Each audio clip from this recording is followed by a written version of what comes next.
It's very important that I start this video off by stating that Kurama is the best character in Yu Yu Hakusho. Also, that this saga was insane. We need to discuss Chapter Black. It was dark, it was twisted, it was wonderful. I have very mixed feelings about our villain Sensui, and I have wonderful feelings about our supporting cast, which honestly feels like an insult to call them. Kurama, Hiei, Kuwabara, Genkai, Koenma. You little dolls, what you did in this arc, the way you just shined and took the lead in so many ways, the way this story changed my perspective of these characters, changed them, tests them, and put them in leadership roles. This was a good one. We're going to discuss this through the characters and their actions throughout this saga. That's the best way or how I've been thinking about it on my own and how I think I'll have the most effective conversation. Before we do that, I'll give my initial thoughts and impressions on this arc. I feel like I kind of did that, but in more depth. What are my initial thoughts? After completing the Dark Tournament arc, which I found to be such a beautiful storyline, I knew that Yu Yu Hakusho could do no wrong for me, so I didn't look into what this next saga was about. I wasn't sure if it would be as good. I didn't really care. I just wanted to continue the story, but I will say that us looking into the pure ugliness in some humans and how that flipped the script when it comes to us focusing on demons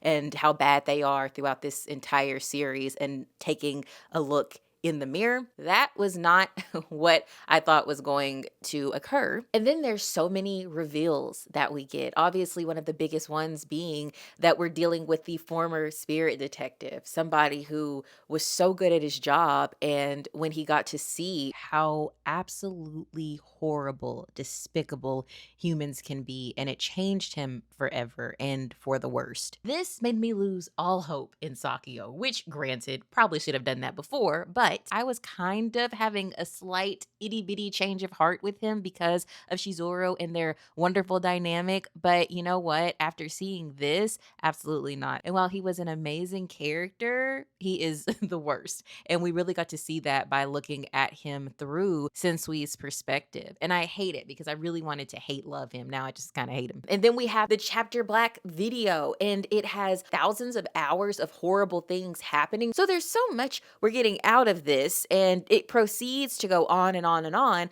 up until a point where, like, I don't even know how to process anything. Koenma's pacifier has the ability to save everybody, which is great, but I don't know why. I laugh about that every time I think of it. It's cool, but like, it's a pacifier, and I have a really hard time just taking that seriously, but it's so good. There's a whole army that his dad has, which they tried it, trying to kill Yusuke. The elder Tagoro brother is back with just his head, and he's just even more loony than before, but his demise, oh, that was something. Kuwabara has the ability to open, to cut the way for the demons to come out. We also have Yusuke, who we think is dead and has demon stuff in him.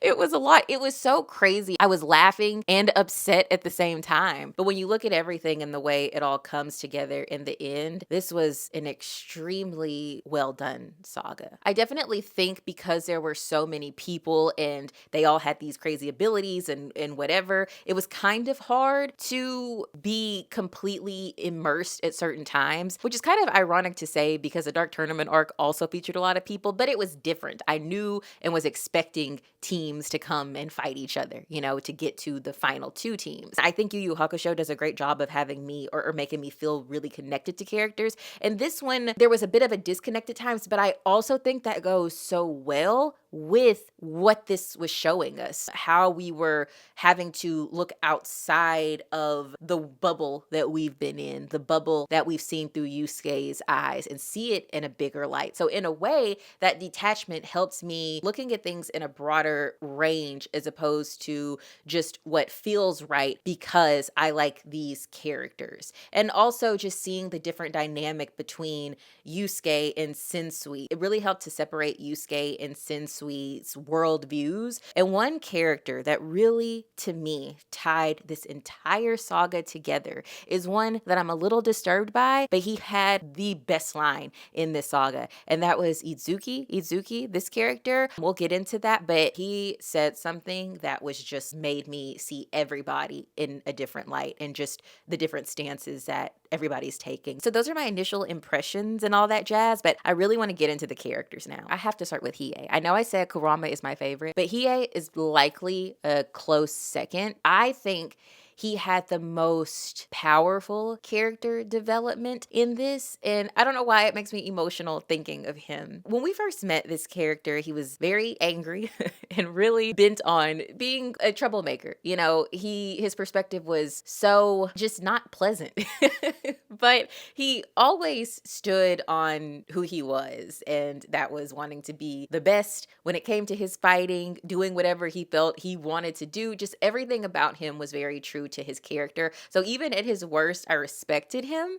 But as we saw him integrate with this group, it was lovely. He never necessarily had his guard down, but he opened himself up, at least as a teammate, and I love that. So when we get to the Chapter Black Saga, I thought I was going to be disappointed, but I was more so content when he decided that he wasn't going to continue helping, when everything was kind of getting crazy after the house situation, which he wasn't trying to help with that either when Yusuke was kidnapped. But when that was all said and done and they realized they have to take over the demon world or stop the people coming out of the demon world, he's like, that's not my battle. Because, the demon world is his world and he's been trying to get back there and he helped when he did and that's it. And there's something very cool about somebody who doesn't switch up on themselves and stays true to them. Even though I clearly wanted him to help us while he was figuring out how he feels about everybody, he still wanted to do what he felt was best. It was also sweet because Yusuke was like, that's Hiei. He knows his team so well, Yusuke does. And he's like, if we need him, he'll be there. But I was a little worried that he may not come because Kurama said this was his dream of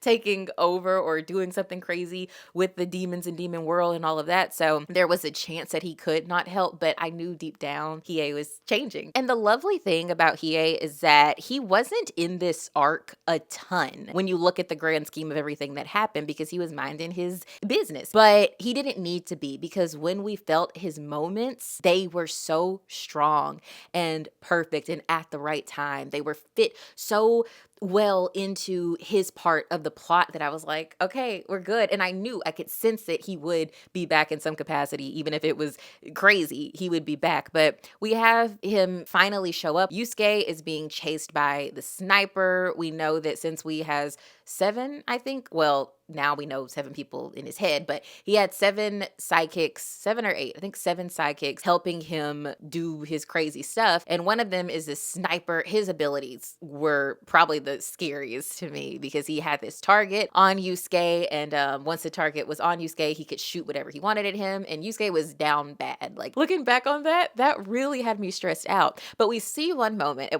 Hiei is watching and he's so calm and chill about it, and he lets Yusuke get pretty far into it, and then he comes and helps and stops the man, and he doesn't even kill him. I wasn't sure if he killed him or not, but he comes at the perfect time. And even when Yusuke is like, he's like, don't get all sentimental on me. I love it. Even when he tests Yusuke when they're about to fight, and I'm like, Hiei knows he just got beat up. Yusuke's beaten up at this point. He's gone through so much trying to get Kuwabara back, but Hiei needed to bring something out of him and see where he was at. And I loved everything about him. And then Yusuke is wanting him to come help because we're about to go to the big final fight, and he still says no. And Yusuke sucks him back in by telling him, which this is a bit insane, that he'll let him have or see the Chapter Black video. The Chapter Black video, which for some reason, Hiei's been wanting that, and that leads him to going with Yusuke. I think he would have gone anyway. There's a lot of Kurama doing a lot of the big fighting and all of that throughout this and just kind of leading the pack, but there's little things that Hiei does that something I loved when it was all three, Kurama, Kuwabara, and Hiei, fighting Sensui, things were looking extremely bleak at this point. They thought that Yusuke was dead, and not only did they all charge, and I think Hiei might have led it, charge to go just fight Sensui on their own. And I that hits really hard just thinking about it, just knowing that they were likely in pain, thinking Yusuke was gone, but also knowing they still have to fight. That gets to me, but I want to say Hiei led that. And then when they're actually in Demon World, they're about to fight Sensui, and even though they can't win, he's like, look, if I'm gonna die, I'm gonna die in war. And I'm just like, you are something. And it doesn't stop there. Hiei finally gets the Chapter Black movie video. And Kurama, is like, you got it. What are you gonna do with it? And Hiei not only decides to not watch it, but he destroys it. And I feel like that is so telling about this character's journey, because even at the very beginning, I feel like a lot of this saga, Hiei was very observant, especially after he was humbled in that crazy house that Genkai had them in when she was testing him, because he was so quick to, I think it was Kaito, he was so quick to get the guy with the glasses and attack and not understand his game or follow the rules that he ended up getting his soul taken away. And after that, I feel like he backed up a little bit. He was still him, still did whatever he wanted as far as not following the team if he didn't want to. But when things came to be, when he was observing Yusuke, when the sniper was attacking him, he looked around first. And I feel like that led to him also observing the more emotional side of things. I think he's been doing that, but seeing what happened with Sensui and his sidekicks and what that video did to them, and in general, just what it represents as far as it's not only evil in the video, but what it tries to turn humans into, because I think they said it has the ability to really change people's perception in the worst way, which is what happened to Sensui amongst him seeing all the craziness that he saw. So to see Hiei take something that he truly wanted, have it in his hands, and just the ability to even go to the demon world and destroy the tape and not go to the demon world, it is so touching. I find him to have the best character development in this story. I really do. And it's not in such a loud way, right?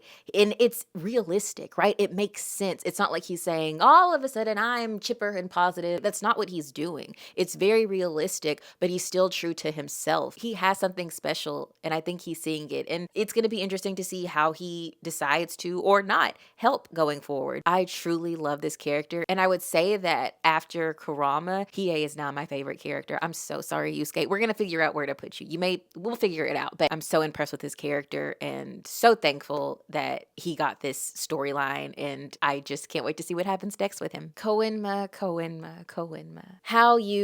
I was trying to find something to rhyme with that, but I couldn't. I'm going to say this about all the characters, but he's such a special character. And this was difficult to have to put myself in Koenma's shoes, because I can't imagine the amount of guilt he had. I can imagine it, actually, because he was willing to subject himself to a terrible, eternal situation. I'm really curious to know how you guys feel about Koenma's role in all of this. Well, it was a big part because he sent Sensui to the place that literally turned him pretty mad. I feel like, yes, Koenma should have considered a lot of things. Did he prepare him for the possibility of seeing that stuff, which it doesn't seem like he did, if he should have been there at all? I mean, I know he was a spirit detective, but this concept of constantly killing demons at a young age, and that goes to Itzuki, something he said at the end, I just think there was a lot of negligence going on there. But I also think Koenma was doing his job. I don't know how to feel about it, but I don't think Koenma should have had to sacrifice himself because of that. But it shows Koenma's heart, and it sucks because it's just a bad situation. But also,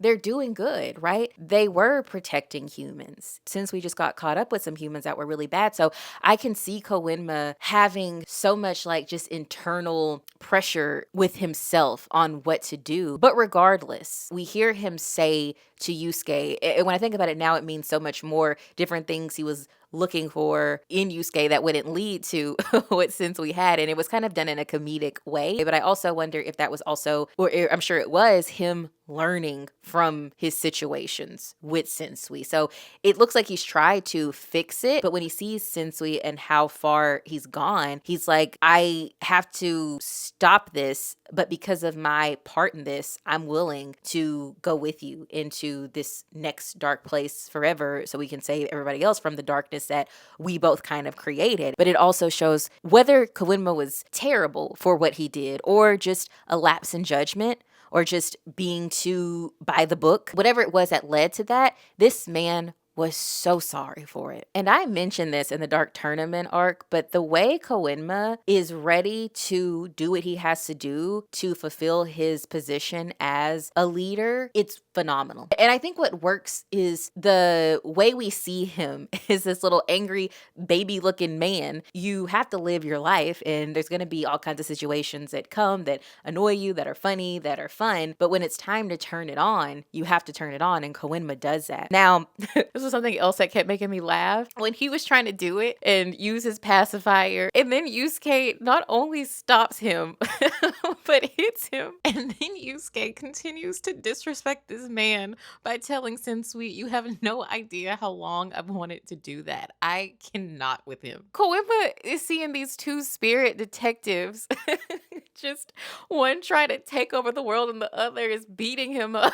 I'm sure he's like, what did I do? There is nothing I can do at this point. I've tried. And he still tries to use it at one point when I think something happens with Yusuke, and Sensui is so far gone that he's in strong that he's able to stop it, but he tries until the very end, and then he disobeys his dad. He disobeys his dad, who he was always scared would spank him. He does the ultimate thing when Yusuke, we think he's dead, and he finds out by his dad's army, which all that was very interesting. But they try to kill Yusuke, and he's like, no, you're not going to do that. But unfortunately, at this point, Koenma is really out of resources to protect himself. So he gets thrown, I think, again by them or hit or something. But then Yusuke comes back, and when Yusuke is able to be like, no, we're leaving, he's all strong and part demon, Koenma goes with him. He goes with him and risks it all. And again, look at these characters. Their internal changes. He's standing up to his dad. He's taking crazy ownership for stuff that he did a long time ago, but still feels bad about and willing to do the ultimate sacrifice. And now he's choosing his people. I just wouldn't have thought this was going to be his character's trajectory, but I loved it. And it's going to be very interesting to see how it works now that he's basically a wanted man from his daddy. I hope his dad realizes what a great character Koenma is. I feel bad for him in that way. Maybe I don't know enough about his dad. I know his dad is still trying to do his job. That's what it comes down to, right? This whole saga is we're all trying to fight something, and we all think what we're fighting is better or worse. But again, I think it comes down to what is that neutral ground, you know? But I love Koenma, and he was exceptional in this saga. Let's talk about Kuwabara next. Kuwabara is one of those characters where early on he was very like, I'm the big strong guy, and then you realize he's just a little teddy bear-ish. But you fall in love with him very quickly. It's different than Kurama and Hiei. He's a part of Yusuke's world, like his world that he's been in, and he's a human, and he has his own emotions and feelings and dreams and goals as a human, and he's not part demon. But I really, really love that Kuwabara got his flowers in this saga because, and I think I said this in the last video, that sometimes I feel like with Kuwabara, he loses, and I feel like there's a lot of times where he's just kind of the goofy one. And of course there's going to be there's a tier, right? There's always somebody better, but a lot of the times his stuff would be so all over the place. Granted, this hasn't been that long of a time period, so have to keep that in mind. And compared to a lot of regular people, he's great. But I don't know, he was just kind of becoming like comedic relief, even though he would have really awesome moments. This one showed the true, not only greatness that is Kuwabara, but the fact that he had some of the greatest power and abilities. And it was funny though, because the way we learned about him having this was through him not listening and going to a concert, which I found so funny because after everything that happened with Genkai's test, and we already dealt with the crazy doctor psychic and finding out about the demon tunnel and all of that, he decides to take a pause to go to a concert, and it makes Yusuke very mad. And I'm not gonna lie to you, this part was irritating the heck out of me. First of all, it felt so random in the midst of everything. We just had this crazy intense scene at the hospital and people getting sick and people possibly dying, fighting and just all these revelations. And then Kuwabara goes to a concert with his friends. And I'm just like, all right, let's see where we go with this. And we went. We meet Seaman, and he is one of the sidekicks for Sensui. I will say, I think I've said this actually already, that a lot of these powers are so cool, so cool. And like I said, I think if we could have developed them a bit more, I would have liked a lot of this even better. But at this moment, I was annoyed until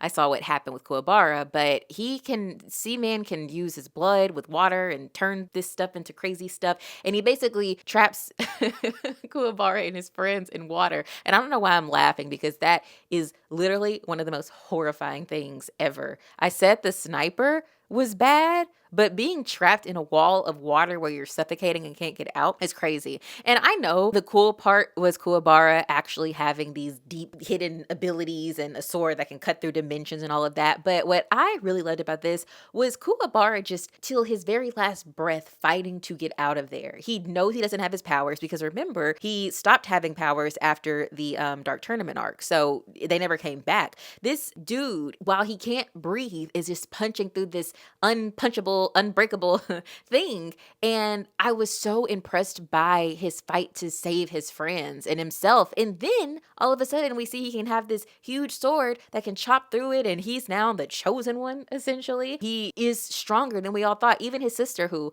I love, makes jokes about him, all the time being the weakest, but he's now technically the strongest in his own way. Maybe not the strongest per se, but you know what I mean? Like, he has an ability that can do some of the biggest things. Of course, because he's Kuwabara, they make it where he can't really control it, which is fair, because I think that would make sense that it would take a while for a character to, understand and utilize a power that strong and when to bring it out. I really like the way it was slowly revealed that Kuwabara was going to be the one, and then he's kidnapped and they all go to save him. But of course, I'm sure you guys know that one of the greatest Kuwabara moments in this was when he thought Yusuke died, and it was so interesting. Obviously, Yusuke was doing what he did to him in the Dark Tournament arc to push Yusuke to fight harder, but Yusuke sacrifices himself. And this was really beautiful because we got to see from the beginning how much Yusuke inspired Kuwabara and how much Kuwabara cared about him. And when he was saying, like, I don't even know if he fully said it, but he said something like, "You're my," and it sounded like he was going to say best friend. And I think he was too broken to even talk.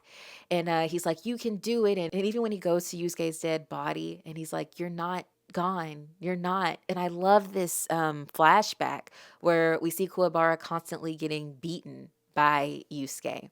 And his friends are like, "You're never gonna beat him." He responds to his friends by saying that real men don't give up on their dreams. And his inner dialogue, when he's talking to himself, he's like, they don't get it. It was never about winning, which I just love it because it shows that he literally just was inspired by Yusuke and wanted him to push him and grew because of him and knew he was his strongest opponent and he wants to be the best. So he was going to fight the best. Yusuke really helped change his life and mold him as a fighter. And he says to Yusuke, "If you go and you can't survive, what does that mean about me?" Because he's looked up to him so much and he was inspired by him. And I loved how vulnerable he was. His tears, how much Yusuke means to him. They've had to lead. They've had to take on a lot, and they did it well and with no hesitation. And Kuwabara, who definitely can't turn on his powers the way a lot of them can and is the weakest, the fact that he constantly just goes, and even when he was tied up and fighting, he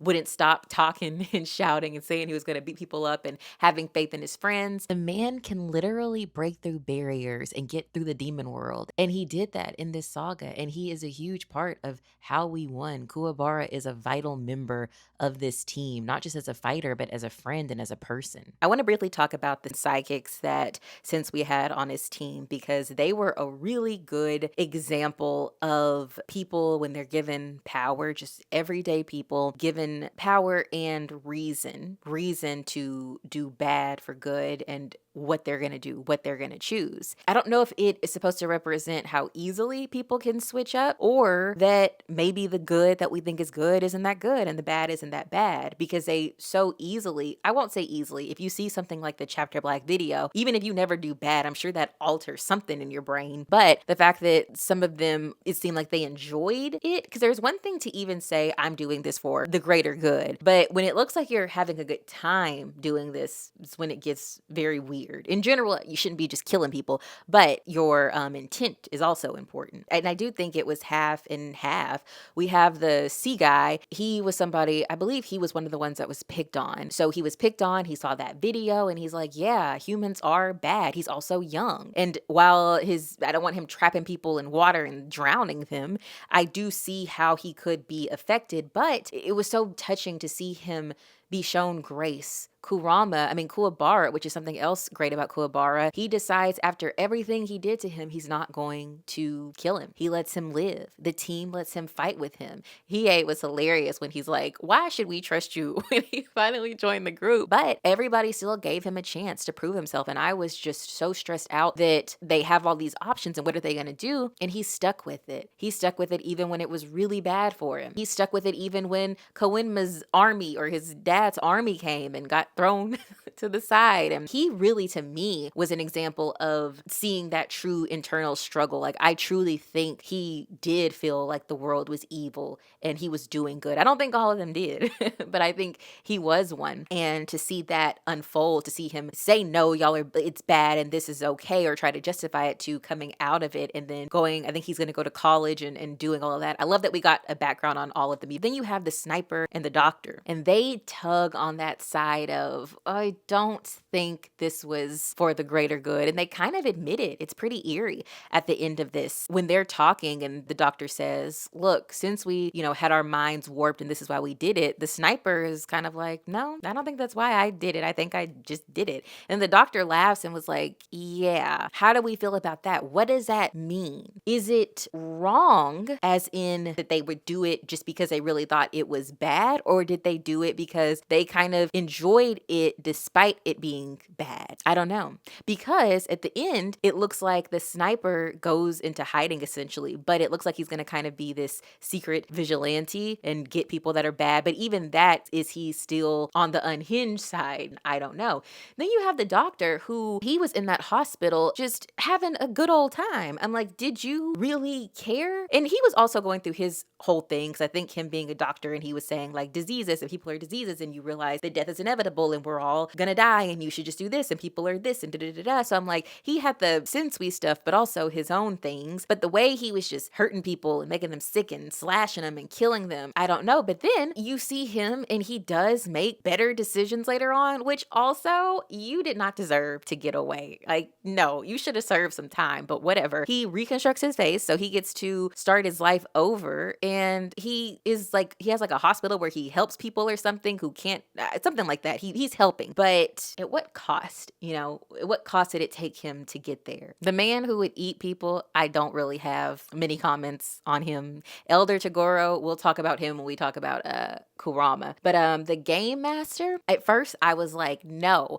I did not sign up to go see the takedown of Sensui to start playing some freaking video games. But then I ended up thinking this was just phenomenal. We find the secret entrance where Sensui is doing all his stuff to be able to open the tunnel with Itzuki and all of that. Before they can get to the next part, there's now a game set up and it's by the game master. He is a little kid. At first, I thought he was like this evil bad kid and everybody's winning. They're not playing him just yet. They're playing the NPCs. And when they finally get to him, we realize he is so good. He plays Kaito, the guy with the glasses. Kaito's really good at this, but the game master has really locked down how to, because they've all played these games in other ways. It's like the same game, but in his world. And he brilliantly knows when a question pops up, what the options are going to be, or when a question will pop up. I don't know. He has this crazy strategy and he's doing great. And it looks like we're stuck in this forever. But the heartbreaking part about all of this is he's not some evil little kid. He just truly loves video games. Oh, I get emotional thinking about it. This maybe bothers me more than almost anything in this saga. He's this kid who really thought that it wasn't any of this. The way since we presented it to him, he didn't know people were going to have to die, let alone, and this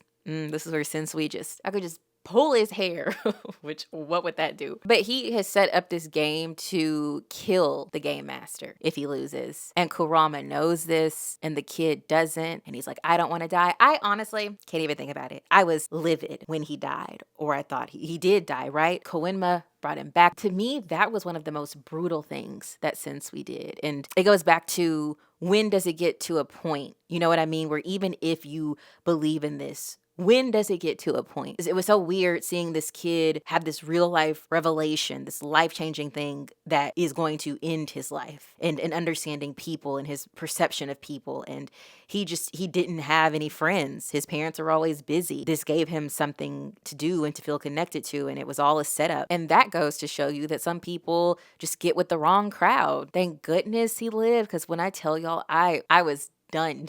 That affected me a lot, but I thought the plot was great. But I do think all of them fall under just this thing that people want for somebody to understand you. This group is very interesting to focus on and study. It was a lot happening, and at the time I didn't necessarily appreciate them as much, but as the story went on and as I thought about it after it was done, I really liked the way these characters were implemented in this story. Of course, we had to get to Kurama. I've been battling where he stands as far as my favorite, because I've been so enamored by his character since we met him, and seeing him have this calm demeanor, but then being one of the best, strongest fighters. I mean, we learned that he's an S tier, or he can get, or he got to, he's very strong. He's a very strong demon. I love everything about him, his past and the way he just changed his life and how he's so willing to help. So he's always been a favorite of mine. But I knew something was extra special and different this saga when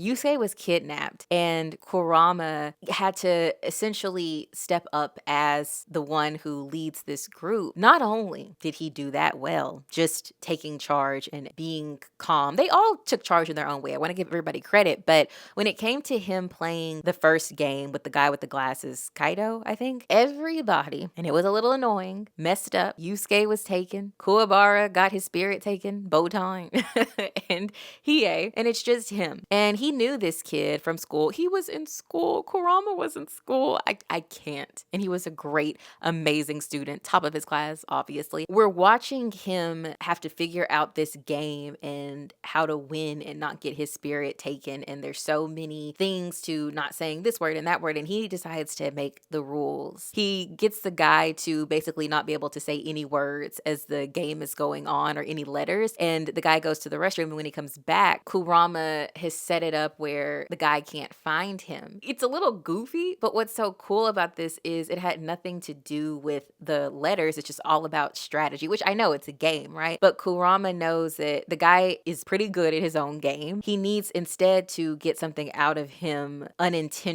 like the guy's not expecting it. And so he scares the guy basically, or he makes him laugh, I'm sorry. And that gets him to say something and he wins. And it's just the way he executes his stuff, even how he got the key from the other guy. He used his plant and he's got it. He gets it. He is exactly who he thinks he is, basically. But that's something else. I don't know if he knows who he is as far as like how cool he is. He's literally just existing. And that is something else, to be that cool just because you're that cool. He's never trying to say, I'm the best. He just is. I loved how he knew that Koenma knew who was over this break-in of the tunnel and the demon world and all of that. I loved how he could perceive that. He's always just noticing things and he goes and confronts him about it. I loved all of that. But then we have the game master and he, again, can see what's happening. He can see that this is a setup for him to die and that he is going to have to be the one to do it. Kurama, that is just everything against him, but given him taking on the role of doing what is for the greater good, but knowing the pain this is causing him, and granted, this is a demon. This is somebody who has developed so much care and tenderness. And it goes to show in general, kind of to Sensui's point, that not all demons are bad and we're killing them like they're nothing. So there's so much in that moment, but the pain can be felt, but the sacrifice has to be made. I thought he was going to be more reserved, or I don't know the word, but the man was angry. He was hurt, but he was angry. But when he finally got to approach Sensui, which the only thing I wish is that he got to fight him, he did, but, really take him out. As things went on, I felt different, but like in that moment, I was kind of hoping he would actually have the final battle because he had to do something so terrible and something so against who he is. But all of a sudden, we see Toguro is alive. The man who was eating people, he was also a sidekick. It was really Elder Toguro. He just was like that little bug you just can't get rid of. It just comes back again and again. He was creepy. He was just a head. He had lost it. At the same time, he still wanted that vengeance. So him and Sensui, they come together. They decide that the man who can eat people is going to swallow the head and he's taking over the body. And Kurama, knowing it was him that was that guy, the sidekick, was amazing. He's like, I know it's you. I can smell you. I can sense you. And you can see Kurama's about to go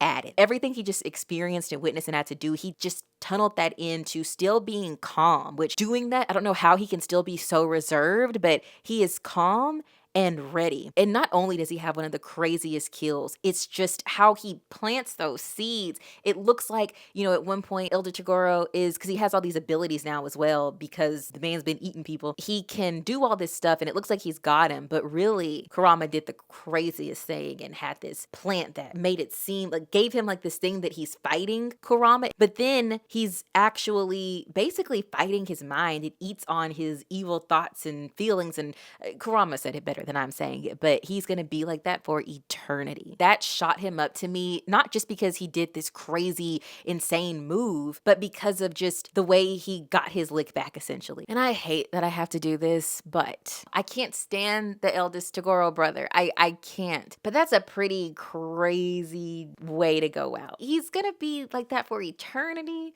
Seems, I don't know. When I think of Sakio and he just got to go out the way he wanted to in his little fire poetic way, but it's his own doing, right? Because it's feeding on him and his evilness. Because if it is on him, can he stop it if he stops being insane? I don't know. But I still think the move was great. And if he was pure evil, it seems like he wasn't going to stop though. Like the man was out for blood. So I don't know. But what I do know is Kurama just did so well. And there was this moment too when they were all about to go chase down Sensui in the demon world and he just transformed. I think it was kind of a result of everything that was happening, but still, he was just ready to go. He's always ready to go. He's always ready to fight. He's never not been there for the team. He's never given up. Even just being that student and in school, in his free time, he's a good person. Demon. He's a good character. And he just represents what I love in what is good and being a true leader without it being in your face, without him belittling, without him saying he's better than you, without him doing any of that, and just being calm at the same time, and also having gone through a lot and seeing a lot. I would love to get more on his backstory because I'm sure he has gone through his struggles and he's had his own bad moments, and I'm sure there's things he's dealing with,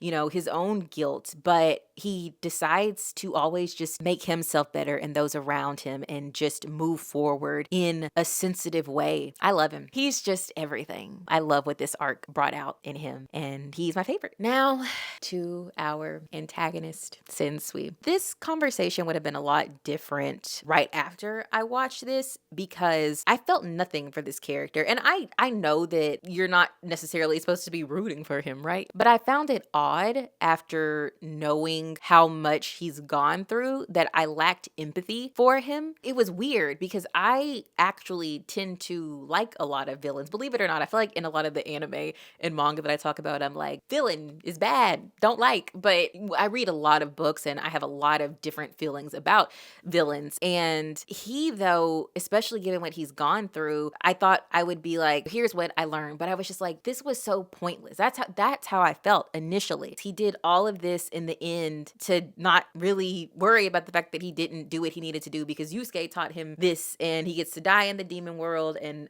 it just didn't work for me. It worked because I think he evoked thoughts out of me that I think makes a good villain if they can make you question things and think, but I didn't understand his message. message. But now I see that he is just a part of a really broken, unspoken system. The system of how we live and exist as people. First of all, I love how it was revealed to us that he was a former spirit detective. It's just an incredible way to bring out the villain of the story, the person doing what Yusuke did, but he ended up going from fighting for the people to going against them. Just all of that was great. At first, when we first met him, I was like, excuse me, this is no Sakio, bring back Sakio. But as it went on, I was like, okay, all right, I get it. And then to see what he experienced, and it was so bad that he literally had to create different versions of him in his head. We thought the 7 sidekicks were who he was referring to when he kept mentioning the 7 and all of that, but it was actually him. That was a crazy, awesome reveal, but also you really see how much this man has gone through to get to that point. Now, where another issue I had with him was that it seemed like he created more of those versions of him when he started acting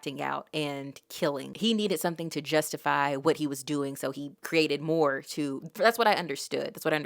He created more to make himself feel better or not have to feel like there was that one innocent version of him that didn't get in trouble and didn't do bad things. So I was like, I don't like that. To feel that, to have to do that, then you are doing something bad. If you really thought you were doing good, I don't know. I'm processing that. But that made me feel odd about him. However, the more I thought about Itzuki's statement that I just thought was so powerful. After Sensui died and they were trying to figure out what to do with his body, Itzuki was like, no, I'm going to take him. I'm going to take him and give him what he deserves. I wrote this down. He told them, you trained him to be a killer as a child, then you hunt him down for being one as a man. Y'all, that applies to so many things. Yes, you're taught to do this. And so then when you really take out the bad people, now you're in trouble. But the issue is, it was innocent people. He didn't just want to take out the bad people anymore. And I guess his thing was, well, why even, I'm figuring this out while I'm doing this, why even attempt it? Why even risk having that? I know you're capable of this, and I'm using these sidekicks, and I see as soon as I show them, they're capable. So if you all have this in you, I need to stop it. And for him, he didn't just have the chapter black video, he witnessed the terrible crimes, right? But what confuses me about him is he's right. He realized the demons were being killed and they weren't even doing stuff as bad as the humans, right? But there were demons who did bad things. Even Hiei was bad at one point. So it's kind of like, why? And I guess because he killed so many demons, right? And as a kid, he naturally didn't even know why he was being, approached by them and immediately just saw them as bad. And I guess there's a lot of guilt there. But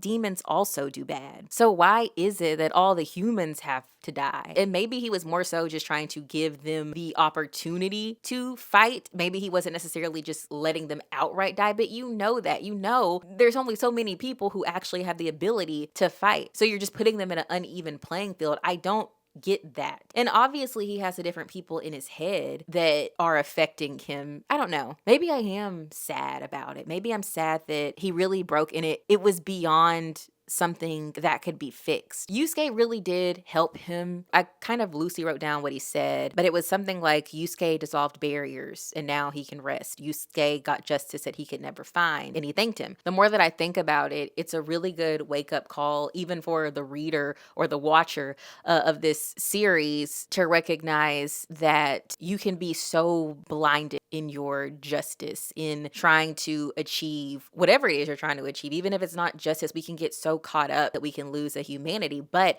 the issue is, I think he did have some points, but then he just went too far. It's like he didn't learn from his own lesson. And I believe that's what bothered me. But he was also just a product of a broken mentality that I think we all have and don't realize it at times. And in a way, the good guys did it as well by essentially not really likely taking into account all the demons that they were dealing with, that they all weren't bad or that we could have got to know them better before just killing them. So I think this was a good wake up call, not just for Yusuke, because clearly a lot of this is applied to Yusuke, but everybody involved in this. I think, again, that's how Hiei destroyed the tape. So hopefully, too, he did create some kind of open mind to demons. Gosh, I don't feel anything that I felt initially now. And I guess that ties in why Yusuke was important to him, because maybe he realized that, oh, I think I do get it.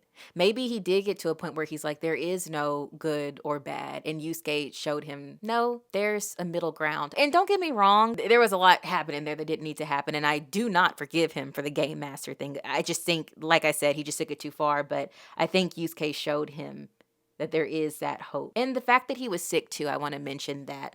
What did he have to lose? I guess at that point, if he was going to go anyway. I mean, I wish he wouldn't have taken everybody down with him, but. And I think Itzuki, as strange as that character was, I think Itzuki saw in Sensui what Sensui couldn't express. I will also say the fact that Koenma was willing to sacrifice himself. I know there was guilt, but it also seems like there was more to Sensui's heart that even Koenma can see. So I gotta think more on this character, but I'm appreciating what he brought to the story more and more. And I'm not feeling apathetic towards him, but gosh, did he create some chaos, but a lot of awesome lessons as well. Shizuru and Keiko and Botan, they were there.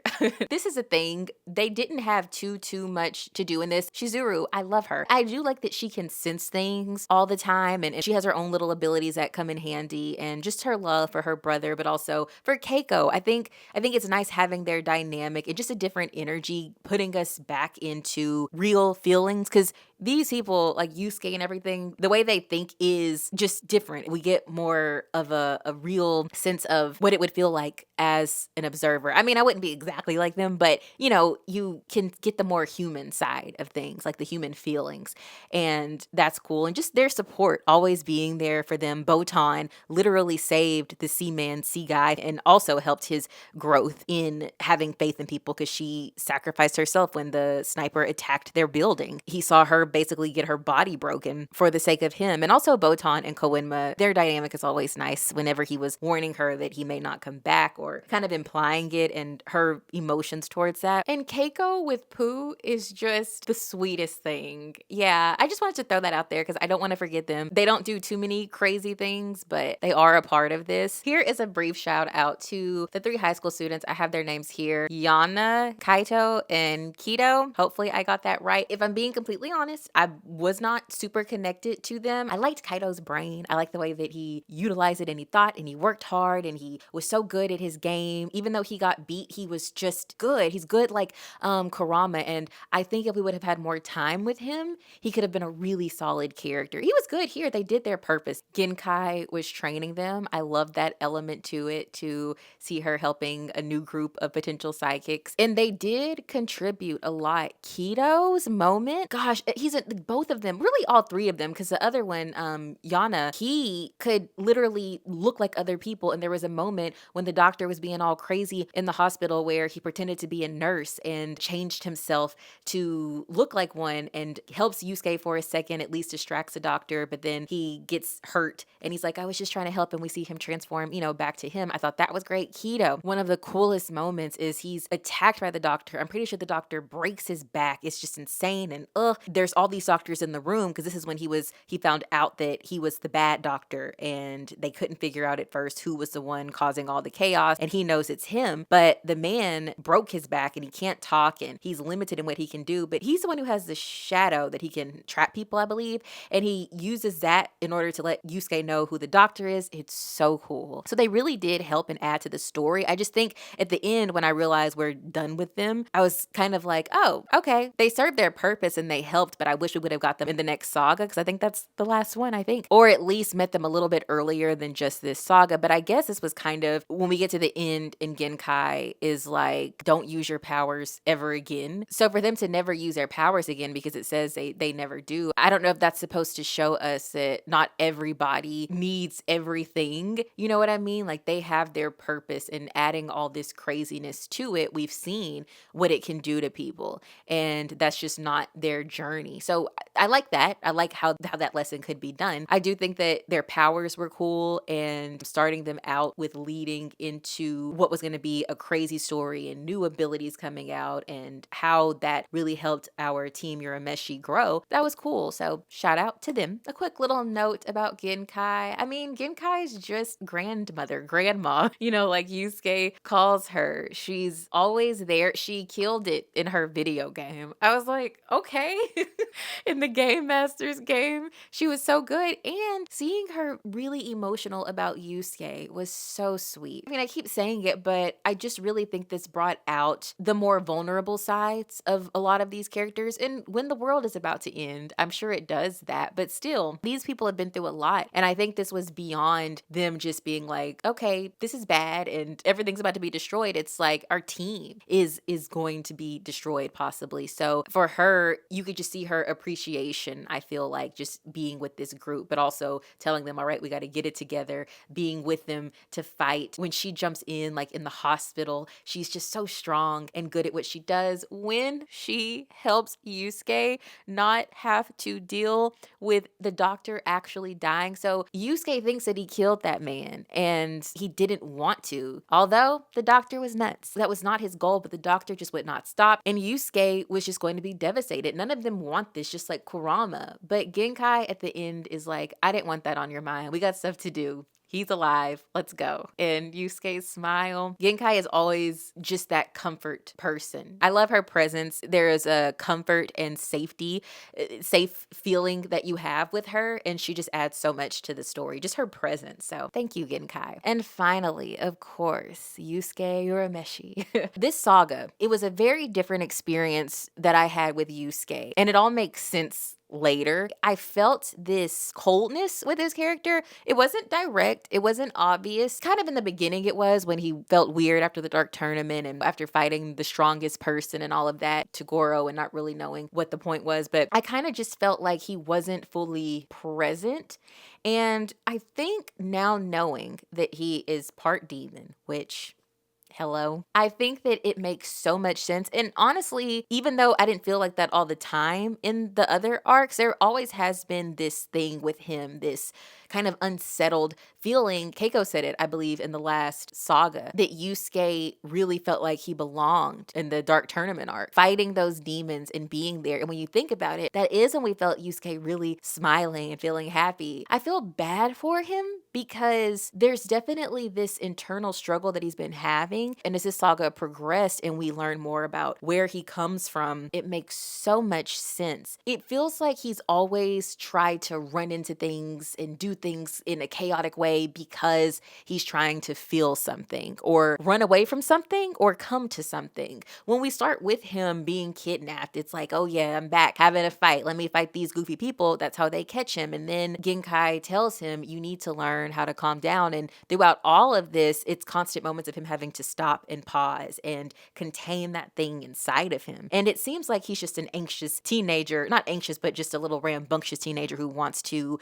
go at it all the time. And while I do believe that's partially true, I just think now he's been trying to also find himself. And even when you think about the sniper attacking him, the man literally had a target of like a bus or a train or something running at him in the woods. And Yusuke is just going in. As bad as we feel, or at least I felt for him, there's still this part that almost feels like he feels the most alive. And then you have when him and Sensui fight. That man was just going at Yusuke. When he broke his arm at one point by tapping it, and Yusuke just screams and they're just going at it. And every time Koenma tried to jump in, he would stop him. He wanted that fight. He wanted to obviously stop Sensui, but he also, I think he feels connected to these people. And in a weird way, I don't agree with these people's actions. It's almost sad that he keeps losing these people, like the younger Toguro and Sensui, because he connects with them in this twisted way. Sensui less than Toguro, because Sensui was just so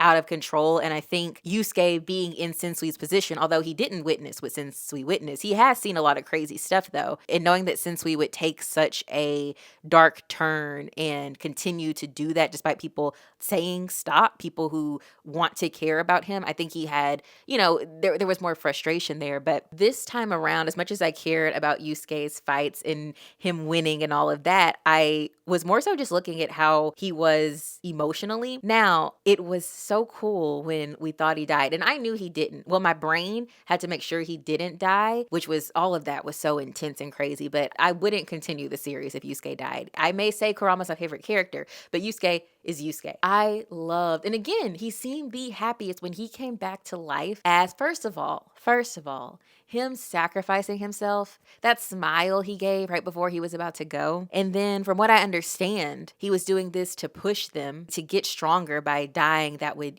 pull something out of them, pull something out of Kuwabara. But when Koenma's dad's people come and, they're like, we gotta kill him, which, can we get a thank you at least before you're gonna go do something destructive? It's just so, I get they're also doing their job, but golly, these people in these stories drive me crazy with that. Of course, there may not be time for thank yous in a moment like this, but Yusuke's literally he died to save y'all. It's just crazy. But the transformation, when we're getting the reveal, they're telling Koenma, no, he has like that really powerful demon bloodline, that he is part demon, and that if it activates, yada, yada, yada, craziness could happen. But when he comes back to life, the way the writing and the music and the animation worked, and it looks like he's been taken over by the other demon, and they're all like, oh my gosh, by the way, they fold so fast. Y'all came here to defeat him. They were like, we'll bow down to you.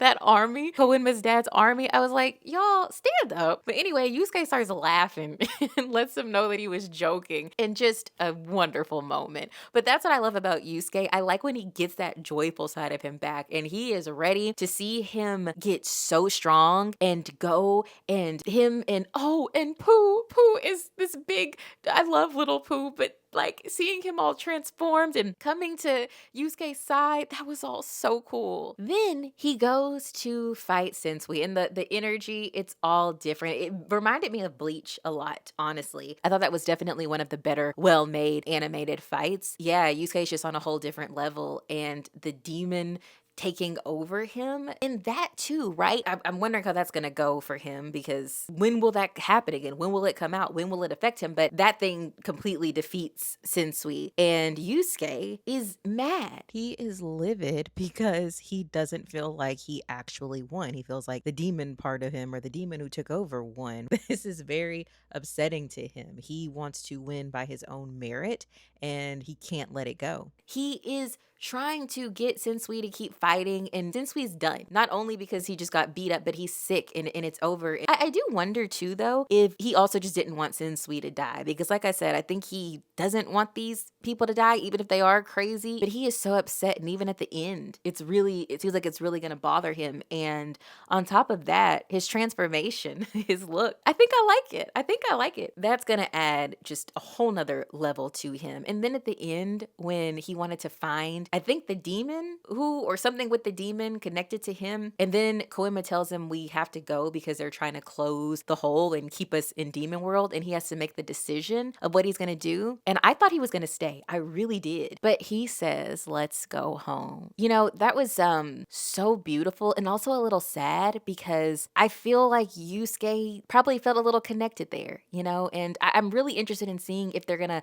allow more of the human and demon worlds to form because of him. And not just because of him, but because of what we're learning here. But I wonder if he's gonna have that yearning to go back, or it's sad because he wants to be, he has his friends and family, but he's more than one thing. I don't know. I was really happy and inspired and encouraged by Yusuke, and he's always cool and doing his thing. He was just a little more feisty here, and I just think there's so much going on in him internally that he's not fully understanding. And then now I think he's gonna have a better understanding, but also be even more lost, because what does he do with all of this? And he's super strong now. The world was saved though, and Yusuke did it yet again. And Team Urameshi, but I'm proud of him. I'm worried about him though, but I'm excited to see how he utilizes this new knowledge about himself, and hopefully this can connect these worlds in some way. But Yusuke, you're amazing, per usual. So that happened. I've never seen anything like this. That was trippy, but what a journey. I felt like it put me in my own little dimension, and I loved it. But what did you guys think of the Chapter Black saga? I know a lot of people really love the Dark Tournament arc for good reason, of course, but what do you think of this compared to that one, since so many people love that one? Because this was very good in its own right. I could go on and on forever about this, but let me know your thoughts. Unfortunately, this video has come to an end, but of course, I'll see you all in my next video. Until we meet again, go watch the last arc saga of Yu Yu Hakusho, because I will be doing that as well and talking about it. And even though I'm not ready, I'm excited to see how this wonderful story ends. Bye, guys.